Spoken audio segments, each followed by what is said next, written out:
What is the absolute worst game you've ever played? Maybe you thought of a game that was disappointing, or maybe you thought of a game that is filled with bugs and glitches. Although a few games I personally don't really like came to mind, I decided to find the definitive answer. I found a list of the top 100 lowest rated games on Steam, and I'm gonna play them all to find out which game I personally think is the worst. Now let's spin the wheel and get ready to go dumpster diving. Brick-Force? Sweet, let's get right into it. If you manage to find Brick-Force on Steam, the first thing you might notice is that the game is unlisted, which means that you can't buy or download it. Normally this would be an issue since I kinda need to own a game first before I can play it. Unfortunately for us, we have a plan B. I found a fan-made recreation of Brick-Force that lets you host your own version of the game, albeit with limited features. The good news is that after messing around with the files a bit, I was able to get the game to load. The bad news is there isn't much to do here. You see, Brick-Force was meant to be a game where you could build your own maps, upload them to the game's servers, and then fight on them. However, with the version I found, you can't play with others online, you can't build maps, you can't access the store, and you can only play the deathmatch mode. But hey, 10% of a game is better than nothing, right? We start off on a bootleg bomb on battlefield map while a little gnome demands I get ready for the match. We have a mission to accomplish.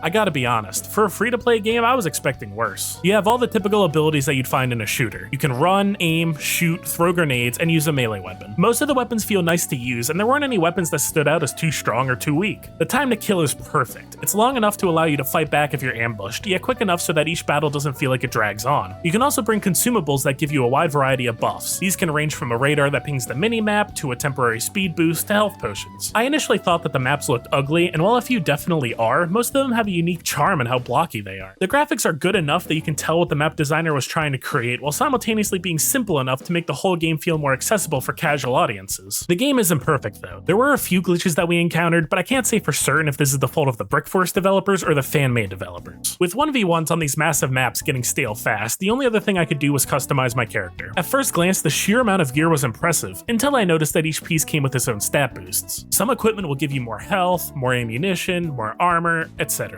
On the one hand, having gear that affects gameplay is interesting since it allows the players to mix and match gear to create entirely new playstyles. However, from what the reviews said, a lot of the gear could just be bought with real-life money. I get that games need to make money, but making a game pay to win, especially when it targets younger players who might not grasp the concept of spending, is kinda scummy. Still, I guess this is better than charging $60 for a game than making it pay to win. I'm looking at you, Call of Duty. And no, I'm not just salty because it took me 10 months to get the HBRE3 Insanity when my friend spent $100 and got it in the first week. Okay, maybe a little. Since this was all I could do in the game itself, I tried looking into the history of Brick-Force to give me a better idea of what went wrong. Brick-Force was developed by two different teams, EXE Games and Infernum Productions. EXE Games, or Execute of Extraordinary Experience Games, is a company in Korea that doesn't understand how acronyms work. The only information I could find on them came from their old website on the Wayback Machine. The first entries date back to 2014 and show that EXE Games worked on two main games, Brick-Force and an MMORPG called Winddraw. The website goes through several drastic changes through the years, and it's interesting to see how the company progressed. The first major difference I found was in 2015 with a command line that makes it seem like the developers wanted to reboot EXE Games. From there, the next update in 2016 shows a search engine that, according to my expert translator, says performance guarantee bond in the text box. I have no idea how this connects to Brick-Force, but whatever. This search engine appears in several more entries throughout the months, except for in November of 2016 when it's replaced with this random list. The title says, "Welcome to the Knowledge Information Portal," and is followed by a list of topics people are just dying to learn about, like toddler swimsuits, 18 bracelet, and American Eagle brand. The last update to the website was in 2021, where it appears that the website owner just kinda gave up. Since EXE Games was too busy trying to be Google 2.0, I decided to look at the other developer, Infernum Productions. Infernum Productions, or Infernum Games as they sometimes go by, is a company based in Germany and was trying to buy Andreas Weidenhaupt in May of 2011. From what I gather through all the various articles and interviews done with the man, he seemed to really only focus his attention on MMORPG games. In fact, the only mention of Brick-Force I saw was when he said that the communities of Brick-Force, Dragon's Prophet, and Hazard Ops are awesome. Andreas would leave Infernum Productions in the middle of 2015 to work as an advisor for a mobile game publisher. Since both developers decided to drop Brick-Force in favor of MMO games, my last hope came from the Brick-Force website itself. From what I saw, Infernum Productions' last announcement was in December of 2015, wishing everyone a Merry Bricksmas. Get it? They're made of bricks! Brother, this guy stinks! Later in May of 2016, there was an announcement that a person named Washburn was Brick-Force's new project manager after some quote-unquote internal restructurings. Finally, Finally, in August of 2017, an announcement was made titled Regarding the Future. Here, Washburn states that they had to stop development of Brick-Force since the original developer left the game in a state that made it impossible to update. After that, I couldn't find any more information. It appears that in 2015, both EXE Games and Infernum Productions decided to, for the most part at least, focus on other projects. This makes sense since both companies stopped posting on their Facebook and YouTube accounts around the same time. However, at some point, Infernum Productions supposedly handed over control to Washburn sometime between late 2015 and early 2016. If that's the case, then why did it take Washburn a year to make the announcement that he couldn't make any bug fixes or add any new content? To be honest, I feel like I know less about Brick-Force than I did when I started playing. From what little I played, I thought the game was relatively okay despite the somewhat predatory microtransactions. There's obviously a unique premise here, and I could imagine myself building maps for my friends and I to play on if the servers were still up. But if you want to be technical, I've never really played the actual Brick-Force. I've only played a fan-made version of it. So